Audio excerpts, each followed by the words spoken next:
لیکن نسبت چشتیہ پس اس کا بیان اس طرح ہے کہ ایک دن آپ یعنی مولوی اسماعیل دہلوی کا پیر سید احمد بریلوی، حضرت خواجہ خواجگان حضرت خواجہ قطب الدین بختیار کاکی قدس سرہ العزیز کے مرکز منور کی طرف تشریف لے گئے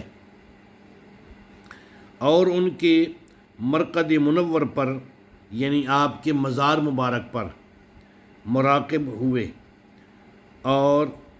مراقبے میں بیٹھ گئے۔ اس اثناء میں ان کی روح پرفتوح سے آپ کو ملاقات حاصل ہوئی، یعنی آپ کے جو بڑے ہیں مولوی اسماعیل دہلوی کے پیر سید احمد بریلوی صاحب، یہ حضرت خواجہ خواجگان حضرت خواجہ قطب الدین بختیار کاکی رحمۃ اللہ تعالی علیہ آپ کے مزار پر تشریف لے گئے، مراقبہ کیا۔ تو اسی اثناء میں ان کی روح پرفتوح سے آپ کو ملاقات حاصل ہوئی، یعنی حضرت خواجہ قطب الدین بختیار کاکی رحمۃ اللہ تعالی علیہ کی روح پرفتوح سے سید احمد بریلوی صاحب کو ملاقات حاصل ہوئی، اور جناب یعنی حضرت قطب الاقطاب حضرت خواجہ قطب الدین بختیار کاکی رضی اللہ تعالیٰ عنہ نے آپ پر نہایت قوی توجہ کی۔ اس توجہ کے سبب سے ابتدائے حصول نسبت چشتیہ کا ثابت ہو گیا۔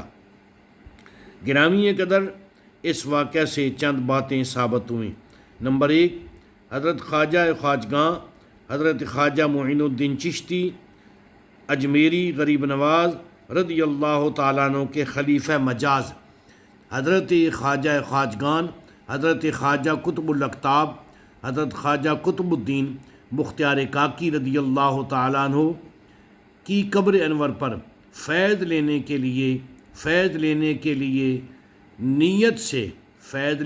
نیت سے مولوی اسماعیل دہلوی کے پیر یعنی سید احمد بریلوی صاحب کا جانا اور فیض حاصل کرنا ان کے نزدیک بھی جائز امر ہے، نہ کہ شرک اور کفر ہے۔ نمبر 2، خواجہ غریب نواز حضرت خواجہ معین الملت والدین حضرت خواجہ قطب الدین بختیار کاکی رحمۃ اللہ تعالی علیہ کے مرید کی قبر پر جا کر فیض لینا برحق ہے۔ بکروی صاحب یہ خواجہ غریب نواز کے خلیفہ اور مرید کی قبر مبارک کا فیض ہے، تو خواجہ خواجگان حضرت خواجہ معین الدین غریب نواز رضی اللہ تعالیٰ عنہ آپ کے فیض کا کیا مقام ہوگا۔ نمبر 3، خواجہ غریب نواز خواجہ قطب الدین بختیار کاکی رحمۃ اللہ علیہ کے پیر و مرشد یعنی خواجہ غریب نواز کے خلیفہ حضرت خواجہ قطب الدین بختیار کاکی رحمۃ اللہ علیہ اپنی توجہ سے فیض عطا فرما دیتے ہیں، اور وہ بھی وصال کے بعد قبر مبارک سے۔ تو خواجہ خواجگان حضرت خواجہ معین الملت والدین خواجہ غریب نواز کا خود کیا عالم ہوگا۔ نمبر 4، خواجہ غریب نواز علیہ رحمہ کے خلیفہ کی قبر مبارک پر آپ کے سب سے بڑے پیر کا مراقبہ کرنا ثابت شدہ امر ہے۔ آپ ان پر لگائیں نا قبر پرستی کا فتویٰ، کفر و شرک کا فتویٰ کہ تم مزاروں سے فیض لے رہے ہو، مزاروں پر جاتے ہو، جس طرح اہل سنت و جماعت غریب لوگوں پر تم بے باکی سے یہ کفر اور شرک کا فتویٰ لگاتے ہو، پھر تمہارے جرت کو سلام کریں۔ نمبر 5، یہ بھی ثابت ہوا کہ چشتی اور قادری اور نقش بندی ہونا درست ہے۔ نمبر 6، خواجہ خواجگاں حضرت خواجہ قطب الدین بختیار کاکی رضی اللہ تعالیٰ عنہ کا وصال کے بعد روح مبارک کے ذریعے بکروی صاحب کے بڑے اور مولوی اسماعیل دہلوی کے پیر یعنی سید احمد بریلوی سے ملاقات کرنا جائز اور ثابت شدہ امر ہے۔ نمبر 7، خواجہ خواجگان قطب الاقطاب حضرت خواجہ قطب الدین بختیار کاکی رضی اللہ تعالیٰ عنہ کا لقب قطب الاقطاب ہونا برحق ہے، تو خواجہ معین الملت والدین حضرت خواجہ خواجگاں حضرت خواجہ معین الدین چشتی اجمیری رضی اللہ تعالیٰ عنہ کا غریب نواز ہونا بھی برحق ہے۔ نمبر 8، خواجہ خواجگاں حضرت خواجہ قطب الاقطاب خواجہ قطب الدین بختیار کاکی رضی اللہ تعالیٰ عنہ کی قبر کو منور کہنا یہ بھی تمہارے بڑوں کے نزدیک جائز، تو دیگر اولیاء اکرام کے مزارات کو مبارک کہنا اور منور کہنا بھی جائز ہے۔ نمبر 9، مولوی اسماعیل دہلوی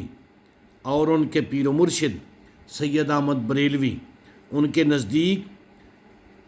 خواجہ قطب الدین بختیار کاکی رضی اللہ تعالیٰ عنہ اور دیگر اولیاء اکرام کے مزارات سے فیض ملتا ہے اور جاری و ساری ہے۔ نمبر 10، حضرت خواجہ قطب الاقطاب حضرت خواجہ قطب الدین بختیار کاکی رضی اللہ تعالیٰ عنہ اور دوسرے تمام اولیاء اکرام کی قبور سے فیض لینے کے لیے جانا اور فیض حاصل کرنا ان اکابرین دیوبند کے نزدیک نہ شرک ہے نہ ہی کفر ہے۔ ہمارے بیچارے بکروی صاحب کس باغ کی مولی ہیں۔ تو گرامی قدر، یہاں تک آپ بات بڑی توجہ کے ساتھ غور کے ساتھ سماعت فرمائیں تاکہ آپ کو پتہ چلے کہ بکروی صاحب کہیں اور جا رہے ہیں۔ وہ بیچارے بکروی صاحب بکھر چکے ہیں، انہیں چاہیے کہ اپنے بزرگوں کی کتابوں کا تفسیروں کا مطالعہ کریں، اور تاکہ ہو سکتا ہے اتر جائے کسی دل میں میری بات۔ بکروی صاحب توجہ فرمائیں اور جناب قرآن پاک اور حدیث شریف کو اس طرح تسلیم کریں جس طرح 1450 سال میں امت کے جید مفسرین اکابر علماء محدثین نے سمجھا ہے اور لوگوں تک پہنچایا ہے۔ آپ جماعت کا راستہ چھوڑ چکے ہیں، آپ تنہا ہو چکے ہیں، آپ کو چاہیے کہ ابھی موت نہیں آئی، پتہ نہیں کب توبہ کا دروازہ بند ہو جائے اور یہ سانسوں کا سلسلہ پورا ہو جائے، اس سے پہلے آپ تائب ہو جائیں تاکہ اللہ تعالیٰ جہنم سے بچا کر جنت میں داخلہ عطا فرمائے۔ آخر دعوایا ان الحمدللہ رب العالمین۔